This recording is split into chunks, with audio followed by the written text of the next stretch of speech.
How to reinstall VN without losing project. First of all, it's important to note that VN Video Editor doesn't allow you to reinstall the app without losing existing project. Once the app is uninstalled, all ongoing projects will be deleted and can't be restored directly.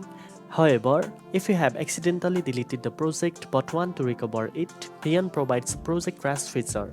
Open VN, go to the profile section at the bottom right corner and select Project Trash.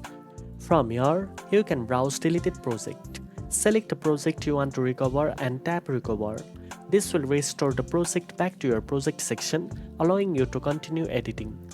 Reinstalling VN is still useful if the app is causing issues or you want a fresh installation, but always remember that projects will be lost after uninstalling unless recovered from project trash. Now you know how to reinstall VN while understanding the limitation and how to recover deleted project. If you found this video helpful, don't forget to like, share and subscribe for more editing tips. Thanks for watching and I'll see you in the next one.